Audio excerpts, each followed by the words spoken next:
S, ಈಗ ಮತ್ತೆ ರಾಜ್ಯದಲ್ಲಿ ಮತಾಂತರದ ಗುಮ್ಮ ಶುರುವಾಯ್ತಾ ಎಂಬ ಪ್ರಶ್ನೆ. ಶಿವಮೊಗ್ಗದಲ್ಲಿ ಬಂಜಾರ ಸಮುದಾಯದ ಮತಾಂತರ ಯತ್ನ ಮಾಡ್ತಾ ಇದ್ದಾರೆ ಅಂತ ಹೇಳಲಾಗ್ತಾ ಇದೆ. ಬಂಜಾರ ಸಮುದಾಯಕ್ಕೆ ಬಂದಿದ್ದಂತಹ ಕ್ರಿಸ್ತ ಧರ್ಮದ 7 ಜನರು ಮತಾಂತರವನ್ನ ಮಾಡೋದಕ್ಕೆ ಪ್ರಯತ್ನ ಮಾಡ್ತಾ ಇದ್ದಾರೆ ಅಂತ ಹೇಳಲಾಗ್ತಾ ಇದೆ. ಇದು ಬೇರೆ ಎಲ್ಲೂ ಅಲ್ಲ, ಬಿಜೆಪಿ ರಾಜ್ಯಾಧ್ಯಕ್ಷರಾಗಿರುವಂತಹ BY ವಿಜೇಂದ್ರ ಅವರ ತವರು ಕ್ಷೇತ್ರದಲ್ಲಿ ನಡೆದಿರುವಂತಹ ಘಟನೆ ಇದು. ಕ್ರೈಸ್ತ ಧರ್ಮದ ಪಾದ್ರಿ ಮತ್ತು ಅವರ 7 ಜನರ ತಂಡದಿಂದ ಧರ್ಮ ಪ್ರಚಾರವನ್ನ ಮಾಡಲಾಗ್ತಾ ಇದೆ. ಕ್ರೈಸ್ತ ಧರ್ಮಕ್ಕೆ ನೀವು ಮತಾಂತರ ಆಗಿ ಅಂತ ಅಲ್ಲಿ ಪ್ರಚೋದನೆಯನ್ನ ಕೊಡ್ಲಾಗ್ತಾ ಇದೆ ಎಂಬ ಮಾಹಿತಿ ಸದ್ಯಕ್ಕೆ ಲಭ್ಯವಾಗ್ತಾ ಇರುವಂಥದ್ದು.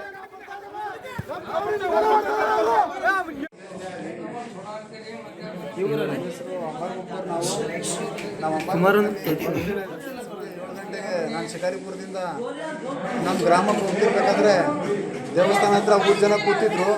ಅವರು ಏನಕ್ಕೆ ಸೇರಿದ್ರು ಅಂತ ಕೇಳಿದೆ.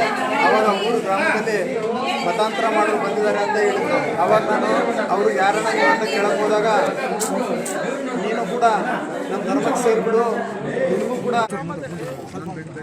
ಇವತ್ತು ಕ್ರಿಸ್ಮಸ್ ಹಬ್ಬದ ಬಗ್ಗೆ ನಮ್ಮ ಅಂಬರಪ್ಪ ತಾಂಡದಲ್ಲಿ ಸುಮಾರು 6 ಗಂಟೆಗೆ 7 ಗಂಟೆ ಸುಮಾರಿಗೆ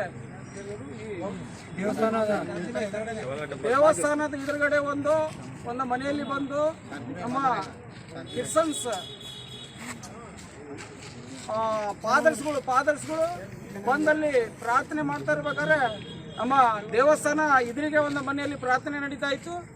ಆ ಟೈಮಲ್ಲಿ ನಮ್ಮ ಅಲ್ಲಿ ದೇವಸ್ಥಾನದ ನಮ್ಮ ಹಿಂದೂ ಹುಡುಗರು ಅಲ್ಲಿ ದೇವಸ್ಥಾನ ಇದರಲ್ಲಿ ಕುಂತಾಗ ಇಲ್ಲಿ ಏನು ನಡೀತಾ ಇತ್ತು ಅಂತ ಹೇಳಿ ಅಲ್ಲಿ ಹೋಗಿ ನೋಡಿದಾಗ ಆ ಮನೆಯಲ್ಲಿ ಚರ್ಚ್ ಫಾದರ್ಗಳು ಬಂದು ಪ್ರಾರ್ಥನೆ ಮಾಡ್ತಾ ಇದ್ರು.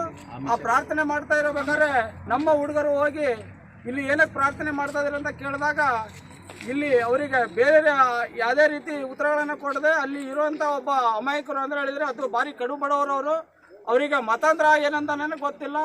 ಅವರಿಗೆ ಆಮಿಷನನ್ನು ಒಡ್ಡಿ ಅವರಿಗೆ ಮತಾಂತರ ಮಾಡೋಕ್ಕೆ ಬಂದಾಗ ನಮ್ಮ ತಾಂಡದ ಹುಡುಗರು ಅದನ್ನು ತಡೆಗಟ್ಟಕ್ಕೆ ಹೋದಾಗ ಆ ಹುಡುಗರ ಮೇಲೆ ಎಲ್ಲರೂ ಅವರು ಬಂದಂಥ ಪಾದರುಗಳು ಬಂದಂಥ ಜನಗಳೆಲ್ಲ ನಮ್ಮ ಹುಡುಗರ ಮೇಲೆ ಹಲ್ಲೆ ಮಾಡಿ ಸುಮಾರು ಒಂದು 5-6 ಜನಕ್ಕೆ ಇಂಜುರಿ ಆಗಿ ಭಾಳಷ್ಟು ಎಲ್ಲ ಹೊಡೆತ ಬಿದ್ದು ಶಿಕಾರಿಪುರ ಗೌರ್ಮೆಂಟ್ ಹಾಸ್ಪಿಟ್ಲಲ್ಲಿ ಅಡ್ಮಿಟ್ ಆಗಿದ್ದಾರೆ.